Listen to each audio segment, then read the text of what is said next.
Thank you all for coming out to join us tonight for our 8th grade moving up ceremony. As you may know, I'm drawing in on the 1-year mark here at Vernon Knox Westerville, so this is the first opportunity that I've had to attend this event. I really enjoy coming to this type of ceremony in this case because we get to recognize our 8th graders for all of their accomplishments as they get ready to transition into the high school. But also, I think these type of events are important because it gives us a chance to thank all of you, because we know that without the support of parents and family and friends, our students wouldn't be able to accomplish all that they do. So thank you very much for all that you do. And the last thing that I would like to point out for our students, it took you quite a few years to get up onto the stage tonight, so make sure that when you're coming across for the various awards that you may be receiving, to take a couple of seconds and face out, because I think there's people out there that would like to get a nice picture of you, so don't go too fast. And with that, I'll turn the floor over to Mr. Gelb.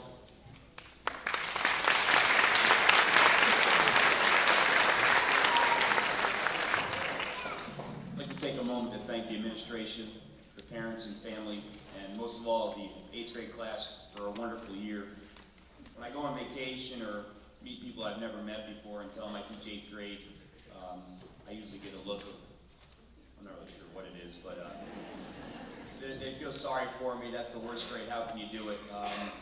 But to tell you the truth, it's a new adventure every day, and your children, I probably spend more time with them on a daily basis than some of you might, because they're here all day, and they really offer a lot of variety in a day, and I never know when I come to school what is going to happen in the 8th grade. And sometimes I act like them because I've been around them so much. This year's class was a very, very good class, as the other 8th grade teachers will attest. And I have a lot of different memories, starting with period 1. Period 1 was our nerd herd, our mathletes, because we had a lot of advanced math kids that were stuck in first period social studies so they could take advanced math later on. I remember the day Aaron Collins actually got something wrong, and we held it over his head. I remember Lucas Ecker World, which is a world that I'm really not sure where it is, but I remember Nicole being late for school every day and always blaming her mom and her little sister. I don't know if that was true. Anna's various hair colors, she's pretty tame today, but her various hair colors in period 1. Thomas Fisher always wanted to sit in the back. Tom was in the front and the middle, and they say the smartest kids always sit there. Now, it was assigned seating, Tom, but he always wanted to move back by Trevor, and never could fool me. I wasn't old and senile yet. Give me another 10 years, maybe you'll fool me. Derek and Juliana's love of NASCAR, and I'll be careful because I know I'm in the hill towns, and NASCAR is very popular growing up here.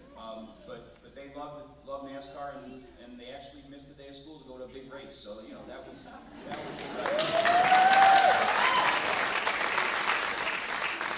Period 2 was one of my smaller classes, but one of my most interesting groups. Eden and Tim's quick note-taking pace. Sammy and Josh always answering the questions when nobody else knew them. Thank God those guys were in there, because there was a lot of crickets when I would ask questions. Colin always being absent. I would say to the kids, who's absent today? They always say, Colin's not here, and I always have to look up, and there's Colin sitting there, and that became a running joke every day. Colin was there most of the time, and the day he wasn't there, I was very surprised. This one came recently. Christian realizing that Hawaii, yes, is part of the United States.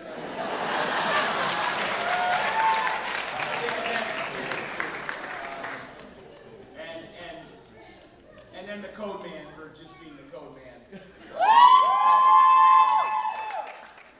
don't know if his family showed up tonight.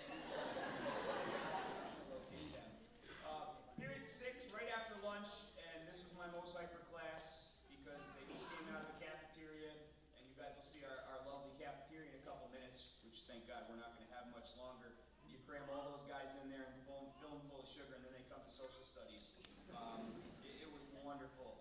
We had, Tyler's fingerless gloves were always famous. We had great nicknames in that class. We had Stonewall, we had Bailey, we had Smash. John Crammon filled us with useless trivia about videos that nobody really wanted to know. Shannon, I think, is still talking.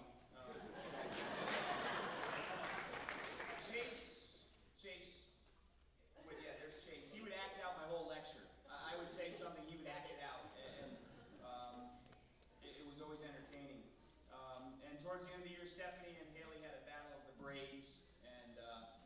tells me she's going to win because her hair is like rope. That's how it's going. So that was always a great group. And my last year in period 8, Thomas Paine loved George Bush, right, Tom? Okay, it's fascination. That's sarcasm. Other great nicknames. We had Kaylee Shea Murphy III, Kiki, Winnie the Roo, and Dan the Man, of course. Preston's fascination with nukes, which she never seemed to get rid of. Jesse's highlighters. We seemed to always be taking those from her and tormenting her. And Nick Porter's question limit. Nick tried to ask too many questions, so we put him on a limit. And those are just some of my memories. Most of all, this is a great group of kids. They have tons and loads of potential. And in 2015, which will fly by for you guys and for the people in the audience, we look forward to them to moving on to bigger and brighter things. But between now and then, they're going to make us proud as BKW faculty members, parents, administration, and classmates. And Mr. McKay always jokes that one of our former social studies teachers, which I won't mention, Mr. Bentley, said every year in 8th grade moving up that this class was his favorite class of all time. And he'd say that every year, and we used to make fun of him for it. But this group truly was a great group, and they are truly in my 5 years, one of my favorite classes in teaching 8th grade. Thank you very much.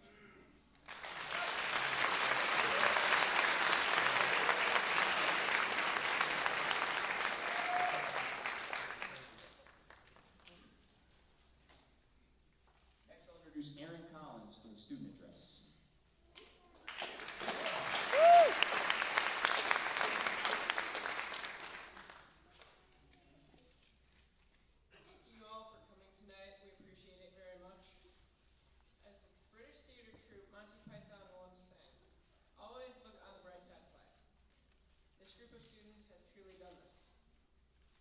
Said that 8th grade is extremely tough. Through optimism and hard work, we've proven this theory wrong. It is truly an honor to me being part of the class of 2015. The year has flown by. However, there have been a few memorable moments.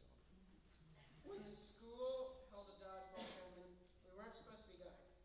Imagine the surprise on our faces when we were told to get to miss class for it. Other times we would argue with Mr. Gavin about whose factory was producing what. This year was a good experience. Now is the time to prepare for the future. From today to the day that we graduate, things will get tougher. These next 4 years are vital for the education and the training that we will need for the rest of our lives. Congratulations to all my classmates. On behalf of the entire grade, I'd like to thank the teachers and parents without whom we would not be here today. Your help and support are greatly appreciated, even though it doesn't always seem so. I would also like to thank the rest of the staff who do the little things that always seem to be overlooked. These little things help ensure that we succeed. From now on, they will not be so. Please give one more round of applause to the class of 2015.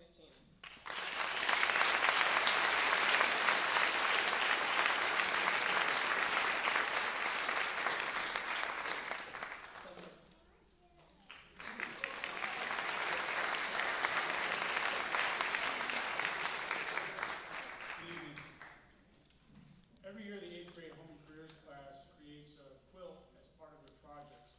And every year, as a tradition, that quilt is then, in essence, raffled. I select a name at random out of an envelope, and that student receives the quilt to take home as a memento of their 8th grade year. This year, I'd like to ask Ms. Daviero, our Home and Careers teacher, to come to the stage and present the quilt.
miss him a lot.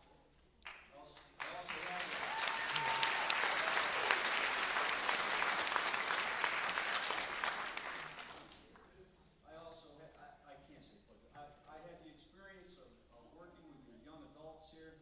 I tried to teach them a little grammar, spelling. They told me we didn't do enough writing and reading, so I'm hoping that you'll help me and make up for that over the summer. But no, I have the pleasure of giving them some awards. The way this works is we have a lot of awards. There are a lot of great students here, and if we clap every time, it could take forever. So I'll try to read fast. You can clap, but try to do it quickly so I can go to the next name. Okay? We'll do it randomly. Starting off with Nicholas Bernard, who won a Principal's Award and a Math Homework Award.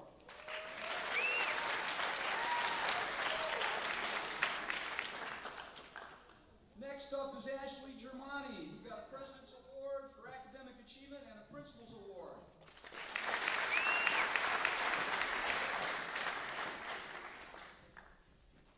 John Crammon won a Principal's Award for Academic Achievement, a Principal's Award, and used my computer the most of any student I think.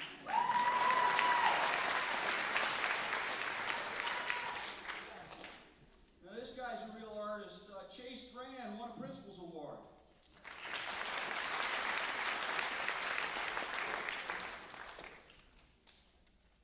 One of my favorites, Dana and Sarah